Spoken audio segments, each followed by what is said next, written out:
Assalamualaikum warahmatullahi wabarakatuh. Halo semuanya, di Jen's Crisis Channel kali ini akan membahas tentang ekspresi dari giving suggestion. Nah, penting sekali untuk mempelajari ekspresi ini, terutama kalau ingin meningkatkan kemampuan speaking. Jadi kita tahu ekspresi apa yang harus kita pakai untuk memberikan saran kepada seseorang. Dan untuk kemampuan listening juganya terutama akan penting sekali ketika kita mengambil tes IELTS ataupun TOEFL, di mana ekspresi ini juga sering muncul di soal-soal tersebut. Nah, suggestion sendiri adalah saran yang berasal dari kata kerja suggest, yang artinya menyarankan dalam bahasa Indonesia.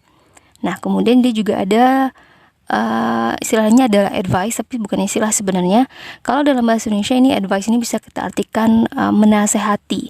Nah, biasanya menasehati dan menyarankan dalam bahasa Indonesia itu hampir sama saja. Tapi kalau dalam bahasa Inggris ada sedikit perbedaan antara suggest dan advice. Suggest biasanya sarannya itu tidak harus kita ikuti, jadi boleh diikuti boleh tidak. Dan yang biasanya memberikan saran misalkan memberikan saran itu biasanya yang sepantaran dengan kita. Sementara advice biasanya cenderung harus kita ikuti, jadi ada urgensi harus kita ikuti, karena biasanya yang memberikannya adalah orang yang mempunyai authority lebih daripada kita. Misalnya dari orang tua ke anaknya, dari guru ke siswa, dari dokter ke pasien, atau dari bos ke pegawainya. Nah, itu advice. Jadi kalau di Indonesia artinya menasihati. Nah, suggest ini kata bendanya tadi suggestion yang artinya saran dalam bahasa Indonesia, dan advice ini advice itu ganti aja S-nya menjadi C, jadilah kata benda yang artinya adalah nasihat. Nah, jadi udah tahu ya beda suggestion dan advice. Nah, sekarang ekspresi apa yang akan kita pakai ketika menyarankan seseorang untuk melakukan sesuatu? Misalnya menyarankan seseorang untuk ngambil kursus online bahasa Inggris. Kita bisa mengawalnya dengan mengatakan, why don't you take, for example, what if we take, for example, shouldn't you take an English course? Atau you might want to take an English course. You could always take an English course, atau you should take an English course. Nah, ini adalah beberapa ekspresi yang bisa kita pakai untuk memberi saran kepada orang. Nah, biasanya kita memakai kata kerja bentuk pertama take, for example. Nah, sementara kalau kata kerjanya pakai ing, seperti going, climbing, maka kalimatnya akan diawali dengan kata what about, how about, why not, have you ever thought of. Jadi, what about going to a movie tonight?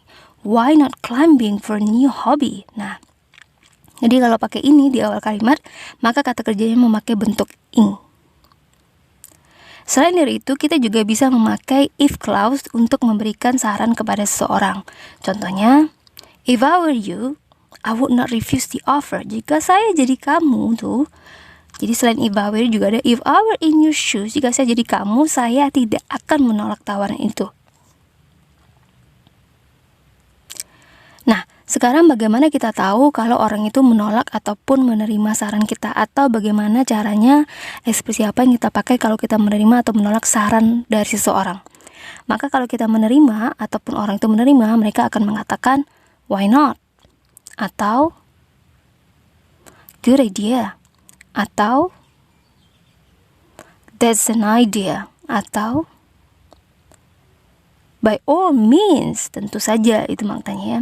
Atau why didn't I think of that? Atau that's worth a try. Atau sounds good to me. Atau thanks, I'll give that a try. So why don't you take an English course? By all means. Nah, jadi berarti dia mau mengerjakan apa yang kita sarankan. Sementara kalau menolak, ekspresi yang kita pakai biasanya boleh I don't think so, I don't believe so,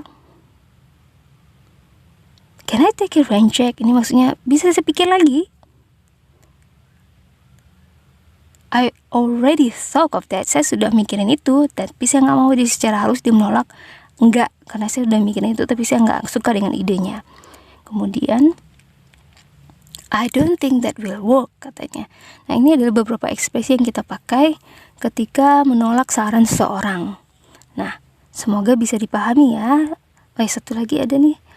Don't look at me. Could we do this some other time? Nah, ini adalah ekspresi yang kita pakai ketika menolak melakukan yang disarankan oleh seseorang. Nah, semoga bisa dipahami dan jangan lupa untuk selalu mengingatnya dan berlatih, dan ini sangat penting sekali untuk meningkatkan kemampuan speaking dan listening. Okay, I think that's all. Thank you. Assalamualaikum warahmatullahi wabarakatuh.